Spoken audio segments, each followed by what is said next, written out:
Hey, Tracy here, also known as Mercy Tiara, with another episode of Find Your Mojo. Each episode will bring you a prompt or a challenge to get your creative juices flowing and get you scrapping and documenting your memories.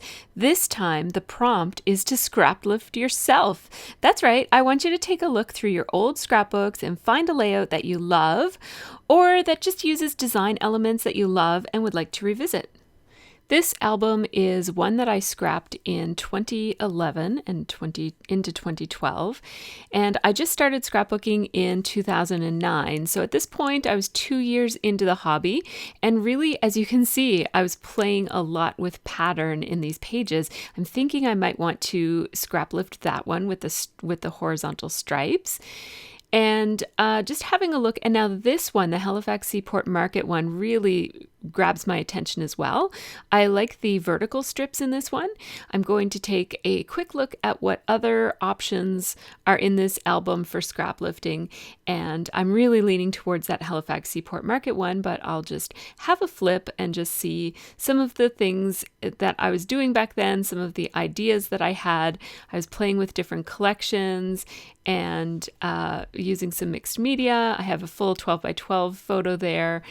And I always find when I flip through my albums, I notice tools that I used to use that I've forgotten about and haven't used in a while, or design layouts like page designs that I used to use and that used to be my go-to page designs that I've kind of just stopped using.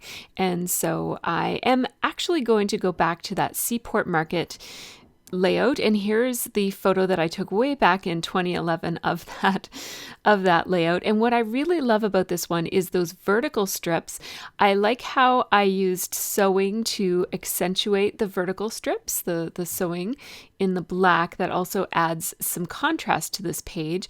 I really like that rectangular part at the bottom left-hand corner that holds the title, and also that little secondary cluster up in the top right-hand corner. I also really like that this layout, uses 3 photos, and that there is journaling on each of the photos that I just stapled on with a little strip of typewritten paper.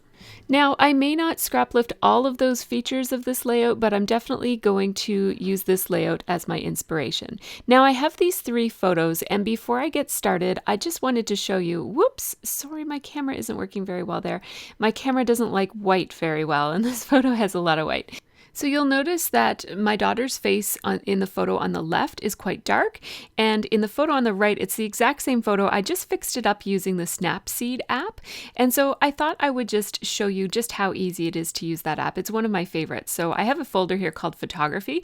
You just click on SnapSeed, and now because I already edited that one, the already edited one is the default one that comes up. So I'm just going to go into my camera roll here. It says Open from Device, and I'm going to go back and pick the unfixed version of that photo. There it is right there. See, her face is quite a bit darker. There are shadows in where her eyes are. You just click on tools, and there's all kinds of fantastic tools here for you to explore. But today I'm going to show you the portrait.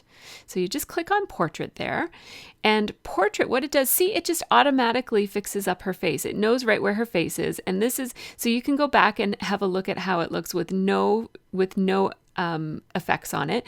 And then there are various different options. Some emphasize the eyes and some smooth things out. And I'm not sure exactly what all of these things mean, but I generally just kind of tap on a whole bunch of them and see what the options are and just pick the one that I like the best. So as you can see, some of the differences are really subtle, but they all tend to brighten up the face. This app just knows where a face is. It has facial recognition, and it's a really wonderful, fast, and easy way to just brighten up a face without overexposing the whole rest of the photo. So where I reprinted that one, I'm just going to fix it up now, and meaning trim it up. And now I'm also going to trim down these other 2 as well. And I'm just leaving a very tiny little white border around the edges of these. These are all printed at 2.5 by 2.5. That will give me plenty of room to include them stacked on my page, but also have lots of room for all those strips and some journaling and a title and so on. Now I'm scrapbooking today using the very fun Sleigh Bells kit, which is the SCT delivered kit for winter. And this kit is full of all sorts of wonderful embellishments and pattern papers, and it is still available, so I will leave the link in the information section below. That sketch really caught my eye because it uses 3 photos as well, but I'm going to stay on task here, which is I'm scraplifting myself, so I'm going to put that sketch away for another time. I love that these kits come with sketches and ideas and sample layouts so that you can come up with lots of great ideas. For some reason, when I stored my kit away the last time I had it out, I didn't put all those die cuts into a little case. So that's what I was doing at the beginning of this video here. And then there's also all of these beautiful little baubles and bits that come with the kits, and including those beautiful stars and that wonderful Winter Traditions acrylic piece, and some beautiful sequins and labels and all sorts of wonderful embellishments. So these are the papers. I'm just having a quick flip through to familiarize myself with the kit and getting myself situated. Now I'm just pulling out this layout just to remember the things I'm looking at here. So I definitely want that little secondary cluster up in the top, and I want it to be vertical like that. I often make my secondary clusters horizontal, but I'm going to make it vertical this time. And so I just kind of had a look at that. I actually printed up the photo of the layout and put it up kind of on my work surface so that I could just refer to it as I'm scrapbooking. Now I'm trying to decide on a background paper, and I like both of these as backgrounds, but what I'm thinking I want to do here is actually emphasize the stark white nature of a snowy, sunny day. And so because of that, I think I'm going to use a plain white background. I don't often use plain white backgrounds, but I have been lately. I've noticed that I haven't really used white very much as my background, so I've been trying to push myself a little bit to do something unusual. Now, one thing that I have found is that when I do use white backgrounds, it's usually for a winter page, and I think that is no accident, that's no coincidence, because I think that a white background really emphasizes the stark nature of a Canadian winter. And I think that it just does a good job of supporting the story when you're dealing with outdoor winter layouts. So I keep kind of flirting with the idea of going back to a patterned paper background, but I'm going to do this on white. Now, if a plain white background is just too stark for you, you could put some mixed media on the background. And I actually thought about doing that. If I were to do some mixed media on the background, what I would probably do is take a really light blue mist and use the packaging technique or the smooshing technique and just spray some mist onto some packaging and then just kiss the packaging to the center of that white piece of cardstock so that some little bits and smears of the really light blue ink came out around the photo. But as I mentioned, I really want to emphasize the stark nature of this, so I'm not going to do that. But I think that would look pretty as well. Now, I wanted some more strips, and this striped paper gave me lots of options for strips with patterns on them. So I'm going to pull off some of those, or cut off some of those. Even though they're quite a bit longer than I need them to be, I'm cutting them with plenty of length so that I can play around with them a little bit. Now, I wanted something with high contrast, so I thought that red strip might give me the contrast I'm looking for. But I'm going to change my mind on that. I'm actually going to be inspired by the layout itself and take this pattern paper right here, which is a really pretty paper that came in the kit. It's by Echo Park, and the collection is called A Perfect Winter. And there are several papers from that collection on my page already, or making their way to my page already. Now, this is a tool, it's a border punch tool by Creative Memories, and I used this punch on the original page, the Halifax Seaport Market page. So, I'm going to use it, and I just wanted to show you, I'm just kind of showing it to you so that you can see how it works. It has these 3 pieces, the long piece, and then this is the part that holds a punch cartridge. And so I have 3 different options for punches here, and I'm going to use my favorite one, which is this, I think it's called a border frame. And I adore this shape. It's almost like a top note shape, but they're all linked together. It's really, really pretty shape and very intricate and detailed. Now, I typically like to punch this shape out of a solid pattern paper, not a solid pattern paper, but an actual solid paper.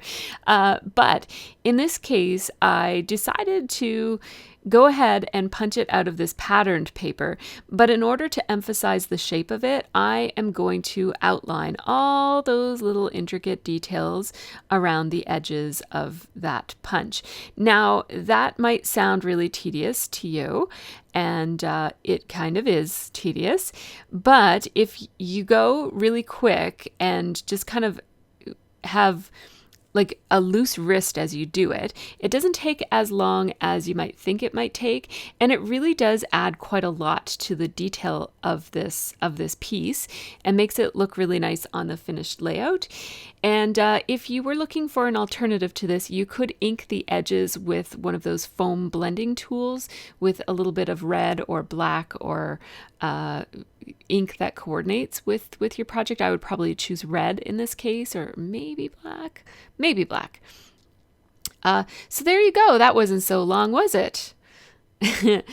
It actually took 4 times as long as that to do, but I still don't think it took too long, and it was worth it. I like how the outlined edge allows me to just see the shape a little bit better, especially when it's layered with lots of different other papers. So now I have my Stampin' Up! Grid paper, which is what I use for outlining these days. I used to use it and then I stopped, and then I'm coming back to it.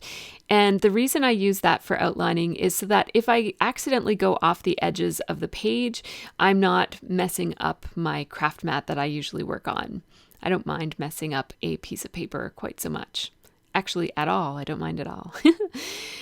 So I'm just outlining these papers. It really helps them to stand out from the background, and especially where there's so much white on white with the white background, and lots of these papers have white backgrounds as well.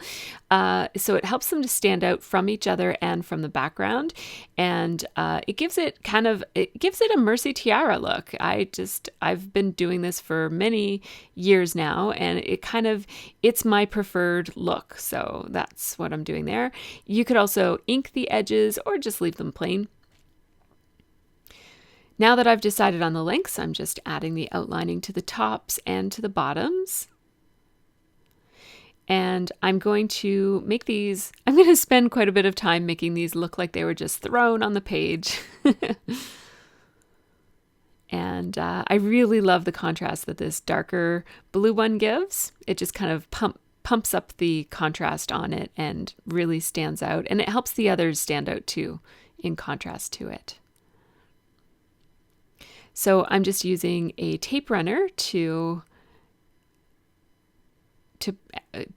connect those to my page, to glue them down to the page. And now I have to decide where this red piece is going to go. And it really does add quite a lot of contrast. It's quite different than anything else that's on the page yet. And I'm going to overlap it with the blue because I'm actually putting all 3 high contrast items. So I think that this strip is pretty high contrast too, because it has the darkest blue, and the contrast between that dark blue and the white that it's on is quite high as well. I'm putting all 3 of my higher contrast items, like strips, all overlapping one another. So basically, I don't want your eye to be darting all around looking for the focal point of those strips. I want them to all be close together so that it kind of brings your eye over there. And then those more spread out patterns that have less contrast, they do still have contrast, but the wider strips are just kind of like set the tone, and they're kind of like in the background. So I'm going to mirror some of these strips of paper up here in the top corner where my secondary cluster will be. My favorite paper of all of these is that one with an elongated hexagon. It's from Echo Park as well. It has a really light background. And so I'm putting that as a big chunk over here. It's the widest chunk, that one right there. And then I'm going to layer these strips on top of it. And as I did with the main cluster of strips, I'm going to layer these higher contrast strips with one another so that they're kind of reading as one unit. I liked the look of this paper cut down a little bit. It just, I don't know, it just emphasizes the tall, thin nature of this element. So I'm going to cut it down and put it back on the page. And this is basically the structure of my page. So my background is done, and now all I have to do is put all the other elements on. As far as title goes, I really like that Winter Traditions, and I think I'm going to use that for my title. And so I'm pulling that out so that I don't forget that idea. It's just, I love how it picks up on the blue in the sky of the top photo there. So let's talk about photo placement. I like photos that have lots of sky in them to be high on the page. And I like photos that have lots of ground in them to be low on the page. And so two of those photos take care of themselves just by using that principle. And then the middle photo has lots of ground and a little bit of sky. So it makes sense that that one would be in the center. Now, it's important to remember that there are no right or wrong ways to scrapbook and no rules, so you don't have to place your photos the way I do, but I thought I would just let you know my thought process behind placing those photos. Now, this piece that I'm coming up with right here, it's one of the cut-aparts from one of the cut-apart sheets in the kit, and I just want to make it a little bit more impactful because it's going to be one of the main elements on this page. It's going to hold my journaling. So I started by trying to outline it, and that didn't make it all that, it didn't make it stand out enough compared to all the busyness going on around it. So then I decided to matte it with that dark blue, and that did a much better job of just giving it a little bit more impact on this page with so much going on. Now, I'm going to use those snowflakes for sure because I love those, but first I'm going to do some journaling. Now, I just flipped up this photo so that you could see that what I'm working on right now is actually the equivalent to that rectangle that holds my title in the Halifax Seaport Market layout. So I'm going to put my journaling here instead of a title, and then my title is going to go down on the bottom photo. So I'm just doing my journaling on this tag that came in the die cuts. They're pink fresh die cuts that came in the kit. And it says, practicing throw-ins in the cul-de-sac on a sunny winter day, a warm and cold memory. And then I'm taking my roller date stamp and I'm finding January 21st, 2018 and stamping it with some Lawn Fawn ink. And I chose gray ink just so that it was a little bit less contrast. Now I'm going to add the sewing, which was a pretty major feature on that page that is my inspiration piece. So I've decided to switch out my black thread for navy blue thread. I'm just leaving the bobbin with black thread. And I usually have either black or white bobbin thread depending on, there you get to see my little inspiration photo. It's just a picture of that layout. And so I just had a look at that photo just to see where I had done my stitching the first time around. I'm using my Kenmore half-size sewing machine, which is the same as a Genome Sew Mini, and they now have a Genome New Home, which is the newer version of the same machine. And I'm just putting my sewing in random places. I'm not necessarily sewing on every single strip of paper, but I am definitely putting sewing around the center where those strips overlap the most and a little bit behind where the photos are going to go as well.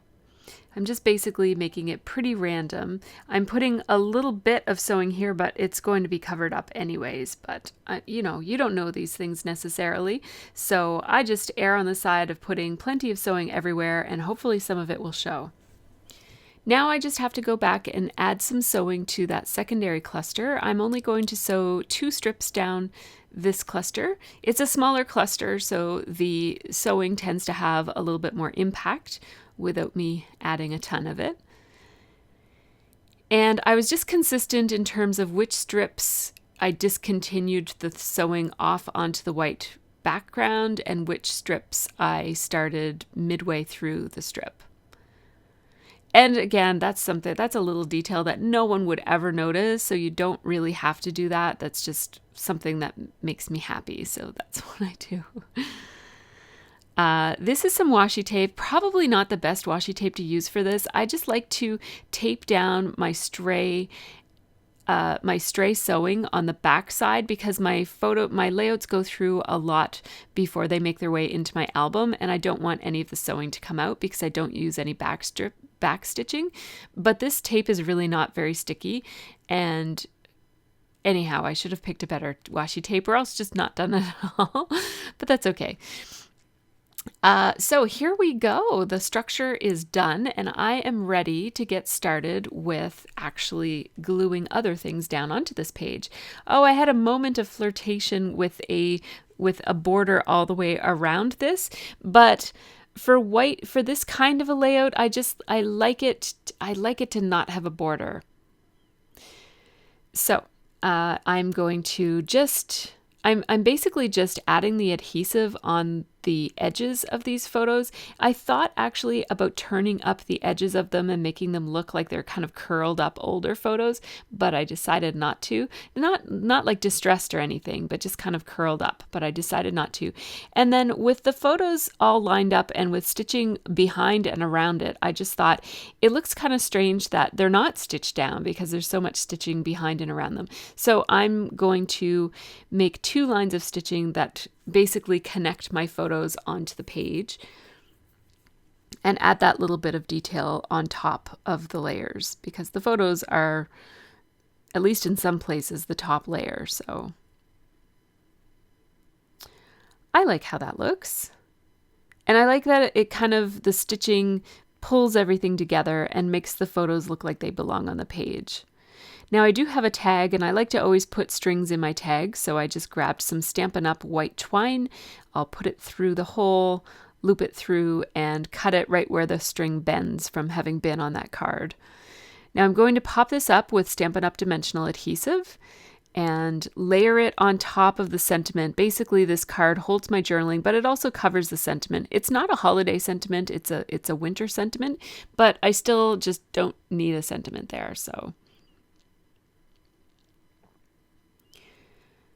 So that's looking really great. It's looking kind of sparse though, so it needs something to soften it up. There are all kinds of angles here, lots of squares and rectangles and really long skinny rectangles. And so I need something circular to soften it up. First, I was looking for a little piece of journaling that I could put in the top secondary cluster. And so I found that red one. It has the wrong sentiment on it. Like it says peppermint everything, which has nothing to do with this page.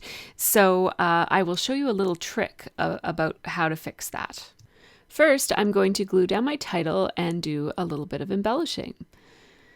So I pulled out a couple of embellishments from the die cut set that might go well with this page, and I'm just using some liquid glue to stick the title, Winter Traditions, and it's overlapping with my photo, and I really love how it looks. And I'm going to definitely use these large rosette snowflakes. They're just so pretty. And I want to use this silver star as a third element to balance off with those so that I basically have 3 large, very dimensional elements here. And so I don't want to use the gold one because it's too warm, and I'm going for a very, very cool look here. So I'm just playing around with some different places to put it. I really would rather it be touching something rather than kind of hanging out in space. But then I really liked the way that it looked here. It just kind of looked like a continuation. It also it plays into the vertical elements. So the 2 snowflakes and the star are very vertical with one another. They're not entirely lined up, but they're emphasizing the vertical nature, at least a little bit. Adding a little star here outside that kind of basically crosses the border of that blue frame on the square that's behind all of this stuff. And I like interrupting things. It adds visual interest and it balances off a really structured page. And this page has a lot of structure to it. So basically, I spent the first half of this more than the first half of this video creating the structure. And now I'm going to spend the rest of the time trying to soften up that structure and cover it up a little bit. So these are embellishments that come in the kit. And I just went into my stash to grab some white sparkly enamel dots to put over the holes in the snowflakes. I thought that would be a nice little detail. Both the rosette snowflakes and also those little tiny painted wooden buttons that came in the kit as well. They're really adorable, tiny little snowflakes. And I just put little white enamel dots over them, little sparkly white enamel dots, to basically cover the holes so they don't look like buttons anymore. Now, one tip for adding sequins to your page in a natural way is to just drop them. So hold your hand up, hold your sequins, and just sprinkle them. And wherever they land, you can fix where they land if you want to. But it is one nice way to make things look really natural is to just sprinkle them. You see me here, I am moving them in a little bit and kind of tweaking them. I guess I'm tweaking them. I'm leaving them mostly where they landed, but I wanted to make sure that there were enough of the colored ones in the top because they provide just that pop of color and a little tiny bit of contrast. So the blue ones are the ones I'm referring to. So there are lots of white ones that can land pretty much anywhere. They add a little bit of sparkle, but they don't really add much contrast. But I'm more interested in where the blue ones land because they really grab your attention and direct your eye to some extent. And so I didn't want those blue ones floating out quite as far as they landed up in the top secondary cluster. I'm going to slow down my footage so that you can see my little cheater method of modifying embellishments from die cut sets that don't quite work for you, especially if it's a rectangle or anything symmetrical. So this rectangle here has this peppermint everything, which does not meet my needs at all. So I'm just trimming it so that I'm trimming right along the very edge of what I want to not be there. And then I can reassemble this die cut so that the top edge basically covers up the peppermint everything. So I just cut right above the peppermint everything, leaving it on the main part of my embellishment. But then I'm going to cut off that top and reassemble the top. And I'm just going to line it up so that the edges that look like a ticket line up and cover up the word peppermint everything. And I do this all the time with label stickers and anything that's the wrong length. I often do it to shorten things or to make things wider. But it's a really great strategy for covering up things on pages that just don't make sense with the layout that you're working with. So that's really nice. It gave me a spot to add my daughter's soccer team or soccer league that she plays with, and it's U13, just so that I can remember that. And adding that wooden snowflake embellishment that came in the kit that I just added the little enamel dot to, and then I'm just going to add some of the sequins. Can't quite remember where they fell when I sprinkled them, so I'm just putting them kind of anywhere. It doesn't really matter. They're white, so they add sparkle, but they don't have to be perfect. So now I did forget to zoom in here, but basically I'm adding one final detail. I want to use this little paper clip someplace, but what's keeping me from being able to use it there is the foam adhesive under the tag. And so I've decided to put it up here. Oops, a little bit out of frame, but there you go. Now you can see where I'm putting it. I'm just slipping it on that little journaling tag. And that just adds that little tiny bit of interest. Now, if you ever get little gobs of glue on your page and want to get them off, they do leave like a gray residue. You can use I have an EK Success adhesive remover tool, and it's basically like a big hunk of rubber that you just rub onto adhesive and it balls up and you can pick it off. Or in this case, I just kind of pushed it under. It's kind of like sweeping your floor and pushing it under the rug. That's what I did there with the adhesive stickies. So here is the close-up of this one. One thing I wanted to point out is about color scheme. So you'll notice that really bright neon yellow soccer ball that she has. I specifically did not want to put anything yellow or even remotely close to yellow on this page. I really wanted the yellow ball to stand out in the photos, and if I had scattered yellow throughout this page, it would not have had the same impact in terms of being able to see that she has, been throwing the ball, going to get the ball, retrieving the ball, and so on. So, that is the story of this page, and I really like to tell my story visually with photos whenever possible, so I don't have to write out, oh, she kept running into the bank to get the ball, because it's clear, it's really, really obvious, because the ball is so salient when you look at this page. So I really hope that you try scrap lifting yourself this month and use that as a way to jumpstart your mojo and get yourself scrapping. You'd be surprised the things that you've forgotten that you even knew. I'm always surprised when I look through my old pages at all the ideas I used to have for scrapbooking that I don't even do anymore. So there's no shame in recycling ideas. So go ahead and pull out your old albums and find a page that you'd like to be inspired by and get scrapping. I hope that you guys found this video helpful. Thank you so much for watching. Check out the links in the information section below and have a great month scrapping. I'll see you next time.